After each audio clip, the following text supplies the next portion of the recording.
подписчики канала Интеллекта, сегодня мы проходим строение орган зрения и зрительный анализатор. Все анализаторы состоят из трех частей. Это периферическая часть, проводниковая часть и корковая, то есть центральная часть. И на данном схеме мы проходим зрительный анализатор.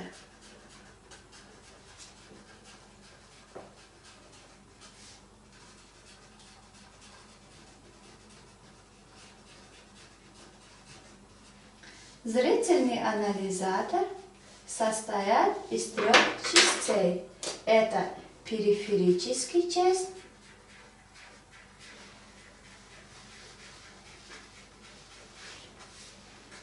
проводниковый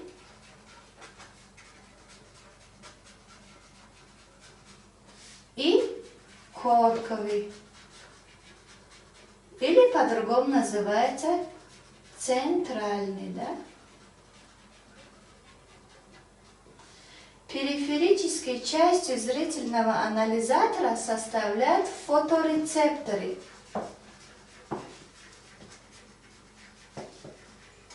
которые называются палочки и колбочки. Палочки и колбочки располагаются в сетчатке. Проводниковой частью зрительного анализатора составляет вторая пара черепно-мозговой нерв, который называется зрительный нерв. А корковой, то есть центральной частью зрительного анализатора, является затылочная доля,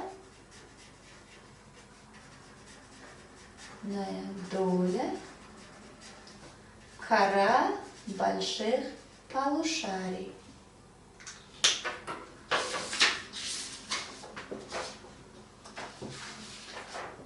И на данном рисунке мы видим внешнее строение глаза. Внешнее строение глаз. Вот это брови. Это слизная железа. Ресницы. Верхнее веко. Здесь нету, но мы нарисуем это. Нижнее веко.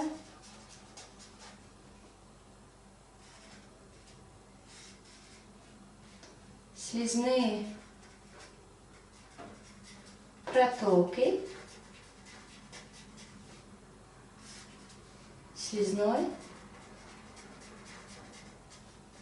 канал. А также мы видим, что склеру, радужка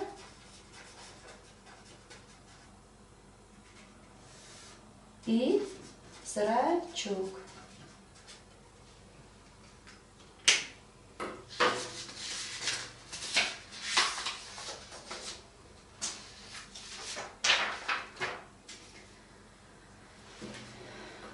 Орган зрения. Орган зрения состоит из глазной яблока с зрительным нервом и вспомогательным аппаратом глаза. И запомните, ребята, вот это глазное яблоко состоит из трех оболочек. Наружная оболочка, средняя оболочка и внутренняя оболочка. Наружная оболочка называется фиброзная.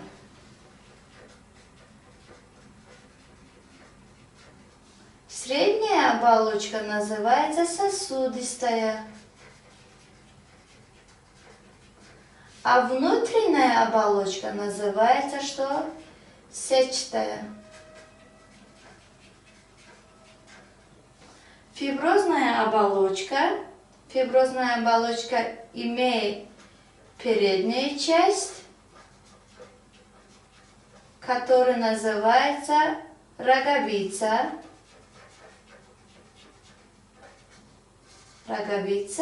И вторая задняя часть называется что? Склера. А сосудистая оболочка состоит из 3 частей. Это радужка,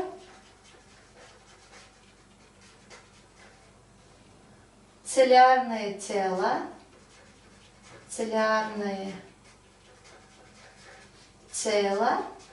в состав которой входит целлярная мышца и собственная сосудистая оболочка.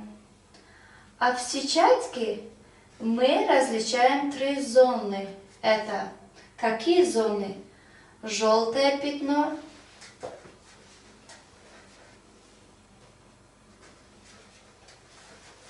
желтое пятно по-другому называется макула.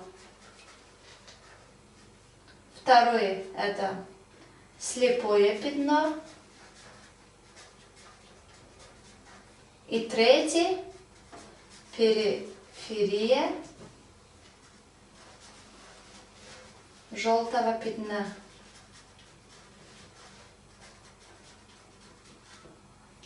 А вспомогательным аппаратом глаза относятся такие образования. Это брови,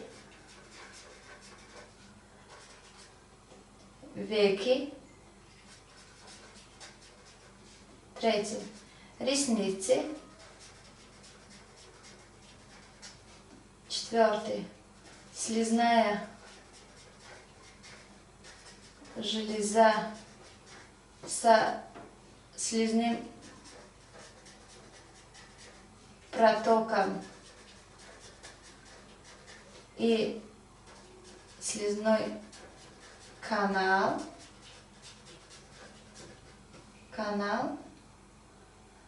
Пятый – это глазодвигательные мышцы. Глазодвигательные мышцы, количество их 6, 4 прямые и 2 косые.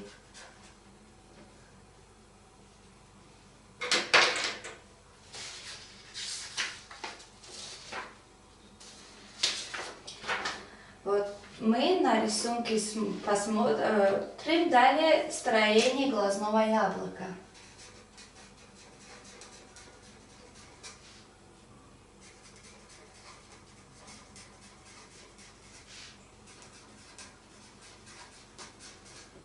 Строение глазного яблока.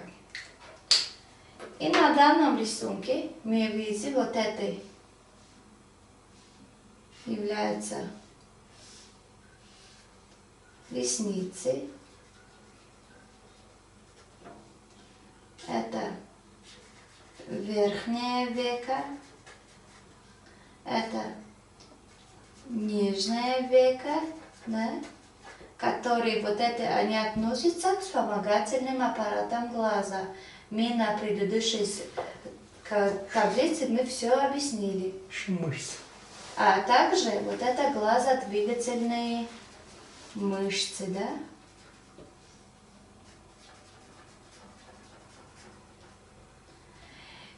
мы сказали, глазное яблоко имеет 3 оболочки. Вот это самая наружная оболочка. Вот это самая наружная оболочка, которая называется что? Фиброзная оболочка. Вот эта передняя часть фиброзная оболочка называется роговица. А задняя часть называется склера. Склера определяет форму глаза, а также защищает глаза от механических повреждений. В роговице отсутствует эта прозрачная оболочка, так как лишена кровеносных сосудов. То есть фиброзная оболочка, передняя часть называется роговица, а задняя часть называется что? Склера. Вторая оболочка. Функция роговицы. Функция роговицы это, во-первых, пропускает света, а второе переломляет лучи света. Вторая оболочка это сосудистая оболочка. За счет сосудистой оболочки происходит питание глаза. Сосудистая оболочка имеет заднюю часть, которая называется собственно сосудистой оболочкой, и переднюю часть. Передняя часть, вот это является что? Радужка.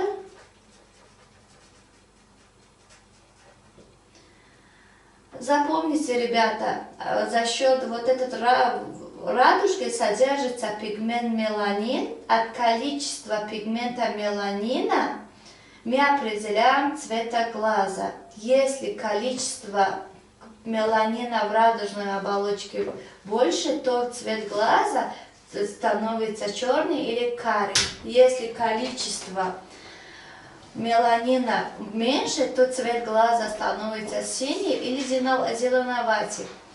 Вот центральная часть радужной оболочки центральная часть радужной оболочки имеется отверстие. Вот это отверстие называется что? Зрачок. Зрачок.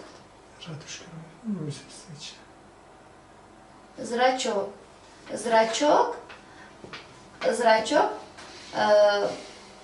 Функция зрачка заключается в том, что оно регулирует поток поступившего света. При ярком освещении зрачок суживается, а при темноте зрачок расширяется. И, ребята, запомните, в радужной оболочке имеется циркулярные мышцы, а также имеется что? Радиальные мышцы. За счет вот этих циркулярных мышц, происходит сужение зрачка.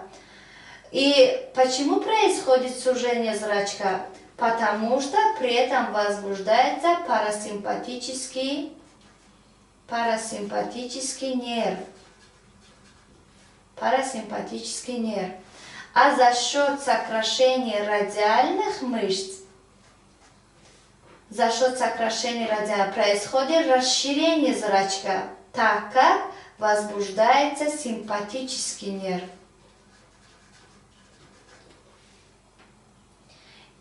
А также вот этот сосуд к передней части сосудистой оболочки относится что?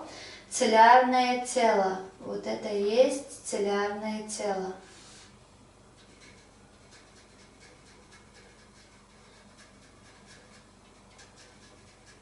В состав целлярного тела входит целлярная мышца. И к целлярной теле прикрепляется ценовой связкой. Ценовая связка. Когда целлярная мышца расслабляется, хрусталик уплощается, и мы видим те предметы, которые находятся на далеком расстоянии. Когда целлярная мышца сокращается, то хрусталик становится выпуклый, и мы видим те предметы, которые находятся на близком расстоянии. А третья оболочка, вот это называется сетчатая оболочка, да? Сетчатая оболочка. В сетчатой оболочке мы различаем три зоны. Вот это центральная часть, или по-другому называется желтое тело, желтое пятно, желтое пятно, или по-другому называется макула. Вот это желтое пятно является местом наилучшего видения, так как здесь сконцентрирование колбочек. А по периферии желтого пятна имеются такие зоны, которые побольше сконцентрирование количества палочек. А также вот в сетчатке мы различаем слепое пятно. Возникает такой вопрос, почему называется слепое пятно?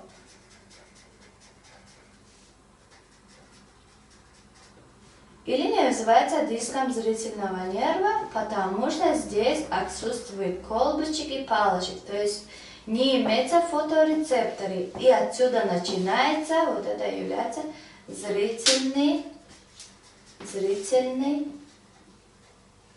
нерв. Мы не сказали, что вот также в глазное яблоко имеется вот эта передняя камера глаза, водянистая влага, передняя камера глаза, и водянистая влага, задняя камера глаза. Где располагается передняя камера, а где располагается задняя камера? Передняя камера располагается между роговицей и радужка, а задняя камера располагается между радужка и хрусталиком цилиарное тело и теновой связки. Вот это является хрусталик, а глаз заполнен стекловидное тело.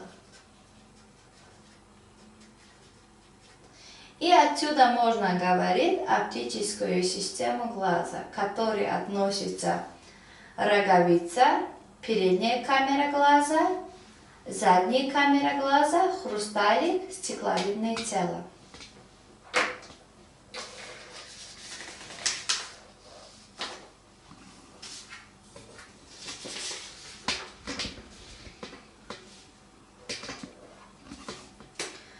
Фоторецепторы.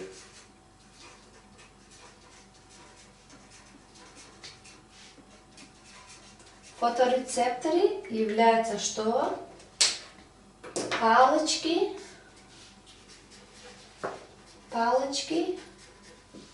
и колбочки. Количество колбочки 6-7 миллион, а количество палочек в 10-20 раз больше, чем количество колбочки. И возникает такой вопрос, что содержится в состав палочки, а что содержится в состав колбочки. В состав палочки содержится родопсин, пигмент родопсин, а в состав родопсин входит ретиналь. Ретиналь это является витамин А и белок опсин. А в состав колбочки, сначала мы говорим, имеется три типа колбочки. Три типа колбочки это красный,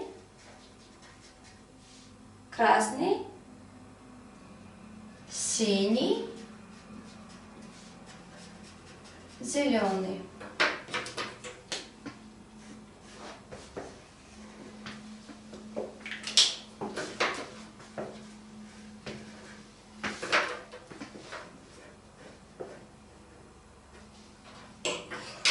И в состав колбочки входит пигмент йодопсина. Йодопсин. Когда количество, вот концентрации витамина А уменьшается, то палочки повреждаются. При этом возникает болезнь, которая называется куриная слепота. Ретинал уменьшается, родопсин не образуется, и при этом палочка не работает. Ретинал уменьшается, пигмент родопсин больше не образуется, при этом возникает куриная слепота. Палочка не работает, да? Палочка. Да. И мы сказали, имеется 3 типа колбочки, это красный, синий, зеленый.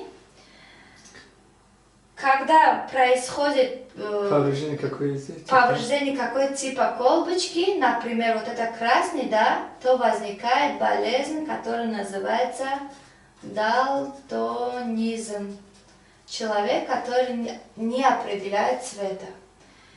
И запомните, вот это палочки возбуждается при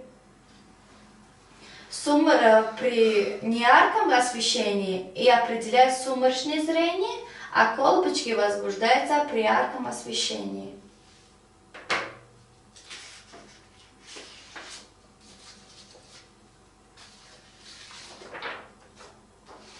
На данном рисунке мы определяем последовательность прохождения,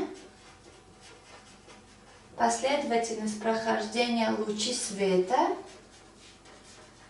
света и нервного импульса в зрительный анализатор.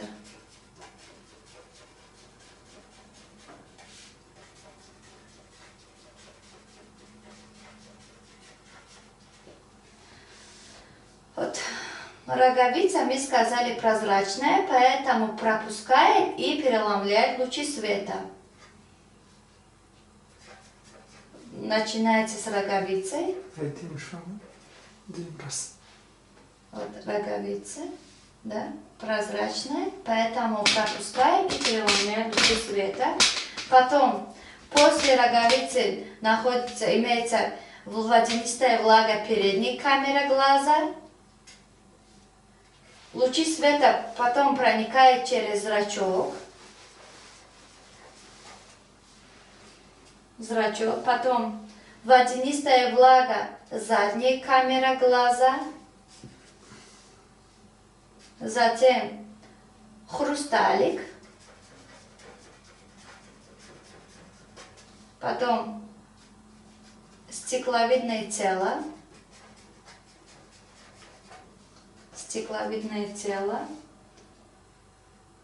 И достигает сетчатая оболочка, который здесь имеется что? Фоторецепторы. Фоторецепторы это колбочки и палочки. И здесь лучи света преобразуются в нервный импульс в составе зрительный нерв поступает в средний мозг. Там имеется четверохолмие, да? Четверохолмие. Именно какой? Именно через 2 верхние. Проходит через 2 верхние холмики. Далее таламус, так как в таламус содержится тела, и таламус по-другому называется что? Зрительный бугор. Так как здесь имеется зрительный ядра. Средний мозг, потом промежуточный, после этого уже идет. Потом идет в кора больших полушарий, именно в затылочная доля кора больших полушарий. Это было по поводу последовательности. Далее. Есть две патологии, которые называются близорукость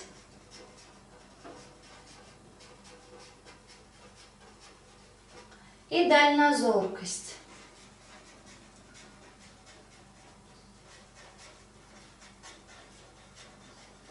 Ребята, близорукость по-другому называется миопия.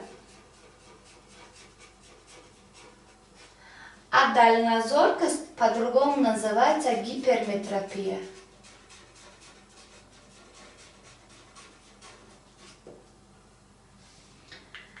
Вот на этом рисунке изображено, что при близорукости происходит изображение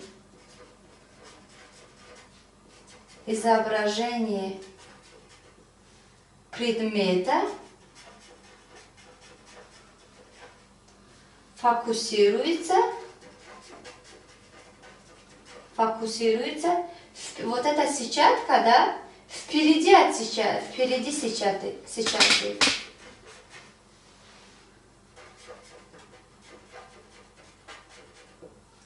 А при дальнозоркости изображение предмета фокусируется позади сетчатки. Покажи на рисунок. Вот эта сетчатка, да, сетчатка, а фокусируется позади, а при близорукости впереди от сетчатки. Возникает такой вопрос, почему происходит впереди изображение фокусируется впереди от сетчатки, а при дальнозоркости позади сетчатки? Причина, да? Причина является, первый, в том, что происходит удлинение глазное яблоко.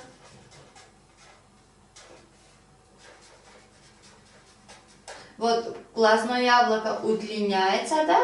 Глазное яблоко удлиняется, поэтому фокусируется впереди от сетчатки. Вот вторая причина в том, что хрусталик при этом становится выпуклый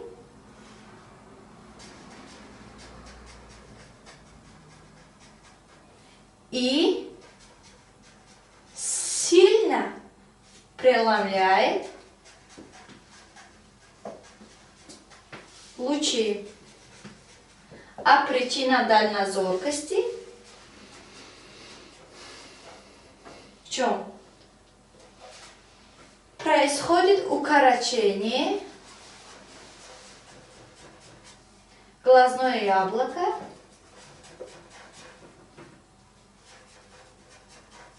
вот. Происходит укорочение, да? Затем хрусталик уплощается и слабо преломляет лучи.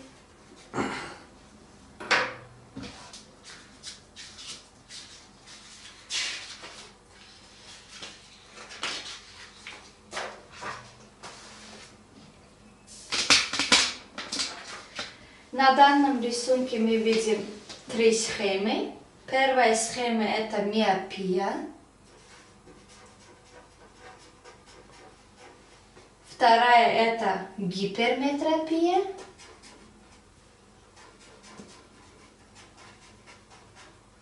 Третья это астигматизм. Все они являются патологией, ребята.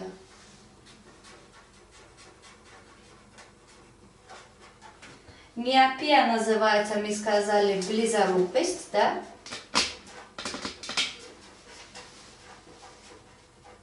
Гиперметропия Метропия называется дальнозоркость.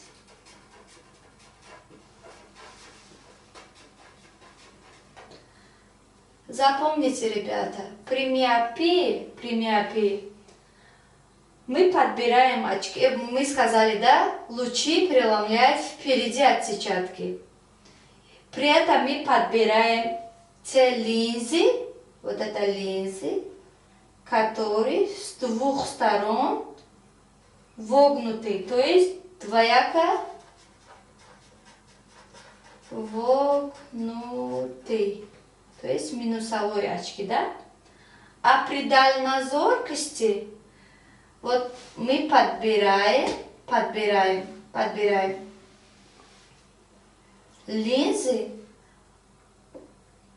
выпуклые, то есть двояко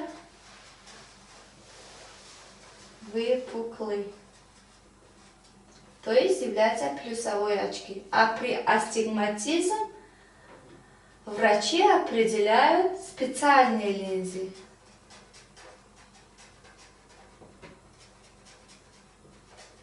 На этом мы закончим свое занятие. Благодарю за внимание.